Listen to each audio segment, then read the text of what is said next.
నమస్కారం అండి. నా పేరు ఒక్క నిమిషం శ్వేత. నాకు భర్త ఉన్నాడండి. నాకు భర్త ఉన్న సంగతి అప్పుడప్పుడు గుర్తు చేయండి.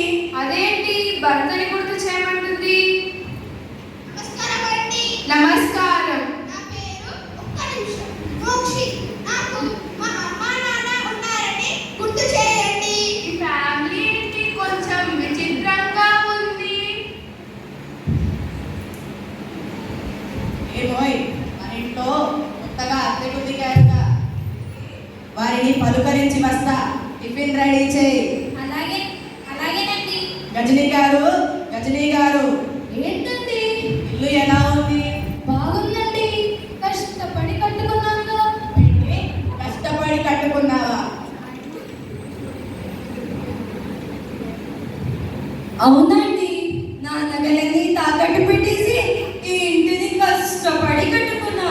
ఒరే గజనీ, నా తల తాకట్టు పెట్టి ఇల్లు కట్టుకుంటే మీ నగలు తాకట్టు పెట్టి ఇల్లు కట్టారంటారేంటి మీరు? మరి మా ఇల్లేది? మీ ఇల్లు మీకుంటే మా ఇంట్లో అద్దెకు ఎందుకు దిగుతారు? ఏమో, ఇది మన ఇల్లు కాదంట. మన ఊరు ఇంటికి దిగామంట. అవునా? నాన్న, ఇంటికి ఓపెన్ కిచెన్ కట్టామంటే నార్మల్ కిచెన్ కట్టారేంటి? అర్జెంట్గా ఆ గోడని కూల్చేయండి. అరే నాన్న, ఇది మన ఇల్లు కాదంట. మన ఊరు ఇంటికి దిగామంట. అవునా? ఒరే గజనీ, నువ్వు రెంటర్వి, నేను ఓనర్ని. ఏ విషయం మర్చిపోయినా ఇది మాత్రం మర్చిపోకు, అర్థమైందా? మిమ్మల్ని సొంతిల్లులాగా చూసుకోమన్నా, సొంతిల్లు చేసుకోమనలే. ఓకే అండి. సారీ. ఇక పదవే. ఏమైంది? మన ఇంట్లో అద్దెకు దిగిన వారికి కొద్దిగా మతిమరుపు ఉందట.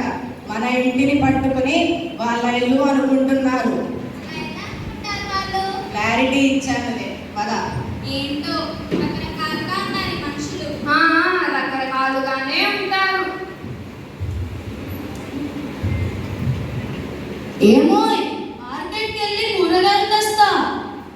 ఏమండి, పోయినసారి మార్కెట్కి వెళ్ళి కూరగాయలు తెస్తానని చెప్పి విజయవాడ వెళ్ళి గుండు కొట్టించుకొని వచ్చారు. సర్లేవే, విజయవాడ వెళ్ళి వస్తా. అయ్యో, విజయవాడ కాదండి, గుడివాడ. అది గుడివాడ కాదే, గుడిమల్కాపూర్ మార్కెట్.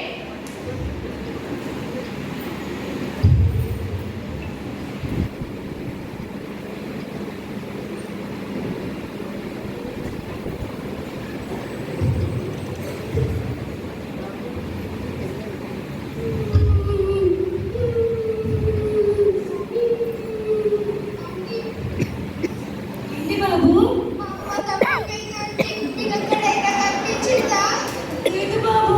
మా అమ్మ ఎప్పుడైతే ఒక కొడుకున్నాడా లేడా కూడా పట్టించుకోదు. అయ్యో,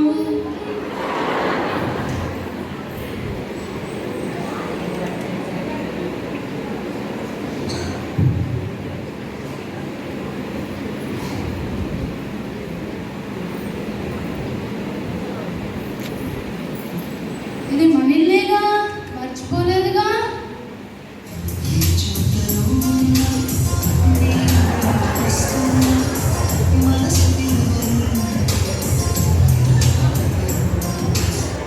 మిమ్మల్ని ఎక్కడో చూసినట్టుంది. అవునండి, మిమ్మల్ని కూడా. మీ పేరు? మందాకిని. మరి మీ పేరు? మన్మద.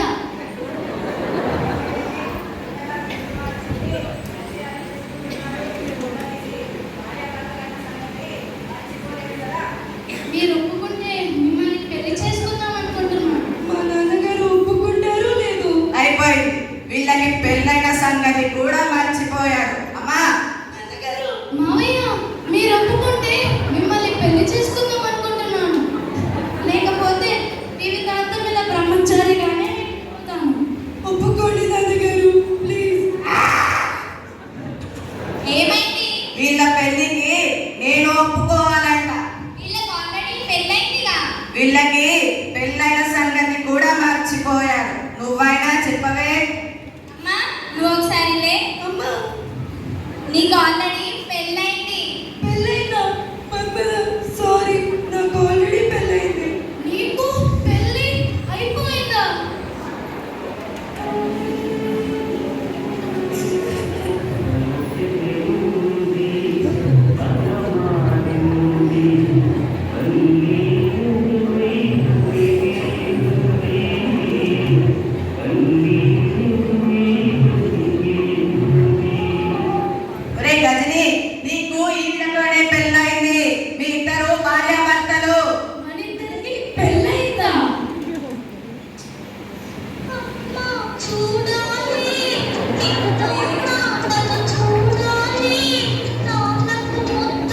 ఇవ్వాలి నీ ఒడిలో నిద్ర పోవాలి అమ్మా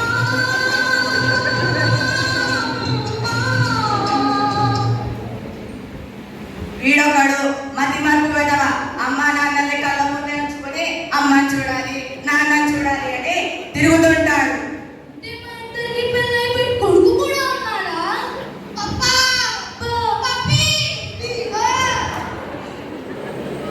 అందుకే ఇల్లు రెంట్కి ఇచ్చేటప్పుడు ఎవరు ఎలాంటి వారిని చూసుకొని ఇవ్వాలి.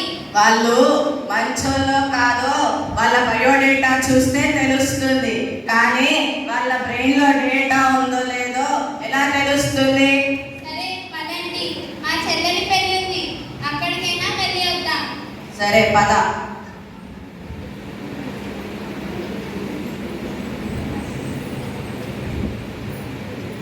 ఏమో కాఫీ ఇవ్వు. తెస్తున్నానండి. ఏమో ఒకసారి బయటికి రా. మన ఇంటికి ఏంటి తాళం ఉన్నాయి?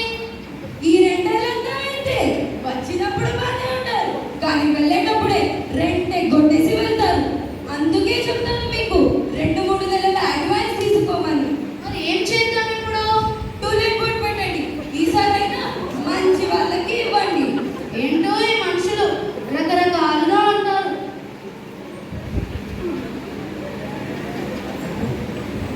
2 రోజుల తరువాత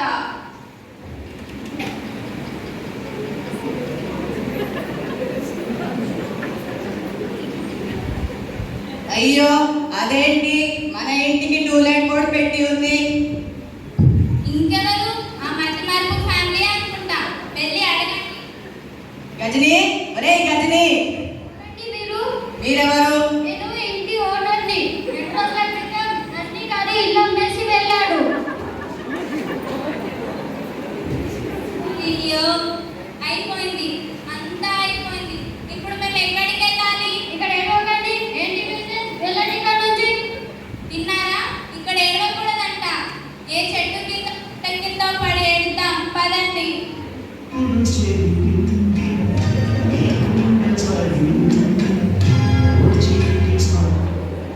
చూశారుగా, అందుకే ఇల్లు రెంట్కి ఇచ్చేటప్పుడు వారు ఎవరు ఎలాంటి వారు అని చూసుకొని ఇవ్వాలి. లేకపోతే నాకు జరిగినట్టే మీ అందరికీ కూడా జరుగుతుంది. జాగ్రత్త.